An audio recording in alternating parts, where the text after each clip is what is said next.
আসসালামু আলাইকুম, সবাই কেমন আছেন? আজকে সকাল সকাল আমি চলে এসেছি আমার বড় চাচার বাসায়। ভাবলাম চলে যাওয়ার আগে সবার সঙ্গে আরও একবার দেখা করে যাই। তো এসে দেখতেছি কাকু অলরেডি অফিসে চলে গিয়েছে। তো বাসায় শুধু কাকিই আছে। তো ওইদিকে কাকি আবার আমাদের জন্য নাস্তা বানাচ্ছে, বলতেছে নাস্তা না করে যাওয়া যাবে না। তো এটা হচ্ছে বারান্দার থেকে বাহিরের ভিউ, খুবই সুন্দর। এটা হচ্ছে জাপান গার্ডেন। এখানে আমি আরও অনেকবার এসেছি। আসলে তখন তো আমি ব্লগিং করতাম না, এই আর কি। এখান থেকে নাস্তা শেষ করে আমি চলে গিয়েছি শপিংয়ে, কারণ আমার টুকটাক অনেক কিছু এখনও কেনাকাটা বাকি। আমি ভেবেছিলাম ঢাকায় গিয়েই কেনাকাটাটা করব, যেহেতু হাতে আজকে সারাদিন সময় পাবো। আমার হচ্ছে রাতে ফ্লাইট। তবে এখানে আসার পরে বুঝতে পারতেছি যে এত কম সময়ে এত কিছু আসলে সম্ভব না। তো কি আর করার, আর তো সময়ও নেই। তাই আমার ওই দিনটা সারাদিন বাহিরে কেটেছে, আর প্রচুর প্রচুর আমার মানে ধকল গিয়েছে। তো এখান থেকেও আমার আরেকটা জায়গায় যেতে হবে। তাবিয়া তুবা, তোমরা আমার ড্রেস কিনে দিবা বললা, তো দিলা না যে? কোনটা কোনটা কোনটা কোনটা আমার কোনটা চয়েস করছিল তুমি আমার জন্য বলো? হ্যাঁ, তুমি আমার জন্য একটা চয়েস করলা, এখান থেকে বললা যে মাম্মাম তোমার এটা পছন্দ আমার আমার জন্য। হ্যাঁ তাবিয়া, তুবা তুবার কোনটা? ওরে বাবার, একজন হিসাব নিকাশ করতেছে। সব কেনাকাটার পরে এখন হচ্ছে প্যাকেটিংয়ের পালা। তো এখানে আমার দেবর আর আমার আব্বু দুইজন মিলে প্যাকেটিং করে। তো ওদের প্যাকেটিংয়ের কাহিনী দেখে আমি আর আমার যা তো হাসতে হাসতে শেষ। একজন তো একটা জুতা দেয় আর একটা জুতা রয়ে যায়, আর একজন বলে এইভাবে না ওইভাবে। ওনাদের কাহিনী দেখছিলাম আর আমরাই যে এখানে নাস্তা করছিলাম। আমরা হচ্ছে নীরব দর্শক। তো মজা করি আর যাই করি, আমার আব্বু আর আমার দেবর দুইজন মিলেই কিন্তু প্যাকেটিংটা করে দেয় সুন্দর করে। তো এরপর আমার দেবর হচ্ছে উবার কল করে দিয়েছে, এখন হচ্ছে চলে যাব এয়ারপোর্টে। তো সব মালামাল নিচে নিয়ে গিয়েছে, গাড়িতে ওঠানো হচ্ছে। তো সবাই আমার জন্য দোয়া করবেন। ছেড়ে যাওয়া বিদায় মানেই কষ্ট। তো এখানে আমার জন্য তুবা তাবিয়ারও দেখলাম অনেক মন খারাপ। ওরা ছোট হলেও কিন্তু বুঝে আর আমাকে অনেক বেশি লাইক করে, আর আমিও ওদেরকে অনেক বেশি ভালোবাসি। তো ওদের মুখটা দেখে আমার অনেক বেশি খারাপ লাগছিল। তো যাই হোক, এই তো আমরা এয়ারপোর্টে পৌঁছে গিয়েছি। রাস্তায় খুব একটা জ্যাম ছিল না, রাস্তা বলতে গেলে ফাঁকা ছিল, যার কারণে এত তাড়াতাড়ি আমরা আসলে এয়ারপোর্টে পৌঁছাতে পেরেছি। এখানে তাসলিমার বাবা আমাদের জন্য ওয়েট করতেছে।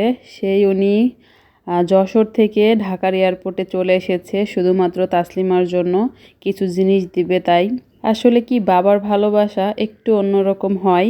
আর বাবা মেয়ের তো সম্পর্ক রক্তের, তাই বাবা মেয়ের জন্য দেখুন কত কষ্ট করে চলে এসেছে। এটাই হচ্ছে বাবা। বাহিরে বেশ সময় দাঁড়িয়েছিলাম, তো আমার দেবর বলছিল যে ভাবি আপনি হচ্ছে মালগুলো বুকিংয়ে দিয়ে পরে আবার বাহিরে আইসেন। তো আমি তাই এয়ারপোর্টের ভেতরে চলে যাই মাল বুকিং দেওয়ার জন্য। তো এদিকে আমার মাল বুকিং দিতে অনেক বেশি সময় লেগে যায়। আর আমার কাছে ফোনের নেটও নেই যে ফোন দিয়ে বলবো যে আমার বুকিং শেষ হয় নাই। তারপরে আমার যে সিমটা ছিল বাংলাদেশের, ওটা আমার বোনের, তো আমি খুলে দিয়ে এসেছি। দেন আমি কারোর কাছ থেকে যে একটা ফোন নিয়ে ফোন করে বলবো, সেটাও আমার মাথায় ছিল না। তো কী আর করব, পরে ওনারা চলে যায়। আমার অনেক লেট দেখে ভাবছে যে আমি আর বের হব না। তো তার 20 মিনিট পরে আমি বের হই, কাউকেই পরে পাই না। পরে ভেতরে এসে আমি একজনের ফোন থেকে ফোন দিয়ে জিজ্ঞেস করি আমার দেবরকে। পরে আমার দেবর বলছিল যে ভাবি আমরা মাত্রই এয়ারপোর্ট থেকে বের হয়ে গিয়েছি। তো যাই হোক, নসিবে যেটা থাকে ওইটাই আর কি। তো এখন এই তো আমরা ইমিগ্রেশন ক্রস করে এখন হচ্ছে বিমানে ওঠার জন্য ওয়েটিং রুমে ওয়েট করতেছি। আর এই মুহূর্তটা যে আমার কাছে কেমন লাগছিল শুধুমাত্র একজন প্রবাসী বলতে পারবে, যে নিজের দেশ পরিবার সব কিছু ছেড়ে চলে যেতে কেমনটা লাগে। আমার শুধু মনে হচ্ছিল আবার কবে আসব, আবার কবে সবার সঙ্গে আমার দেখা হবে। আমি জানি না, আসলে আল্লাহ তাআলা যেদিন নসিবে রাখবে হয়তো বা ওই দিনই আসতে পারবো। তো চলে যাওয়াটা কিন্তু অনেক বেশি কষ্টের। যখন আসি তখন কিন্তু দেশের মাটিতে পা ফেলার সঙ্গে সঙ্গে একটা প্রশান্তি কাজ করে, একটা শান্তি অনুভব হয়। আবার যখন চলে যাই বুকের ভেতরটা কেমন জানি ফেটে যায় একদম। আর সত্যি কথা বলতে আমি আমার ইমোশনটা কাউকেই দেখাতে চাই না, আমি নিজেকে অনেক স্ট্রং দেখাতে চাই, কিন্তু আমি কেন জানি সেটা একদমই করতে পারি না। তো যাই হোক, আমি এই যে বিমানে উঠে গিয়েছি, নিজের সিটে বসে ওয়েট করতেছি। আর একটু পরে বিমানটা টেকওয়ে হবে। নিজের দেশ মাটি, নিজের পরিবার সবাইকে ছেড়ে যাব। আল্লাহ তাআলা যেন সবাইকে ভালো রাখে, সুস্থ রাখে। আবার যখন আসবো আমি যেন সবাইকে দেখতে পারি, আমি আসলে এই দোয়াটাই করি। এই তো বিমানটা এখন আকাশে, আর ওপর থেকে শুধুই এখন এখানে লাইট দেখা যাচ্ছে, এছাড়া আর কিছুই দেখা যাচ্ছে না। আমার ফ্লাইটটা ছিল রাত 1:10-এ, তো আমি রাতের ফ্লাইটটাই নিয়েছি। ইনশাল্লাহ মালয়েশিয়াতে আমি সকালে গিয়ে পৌঁছাবো।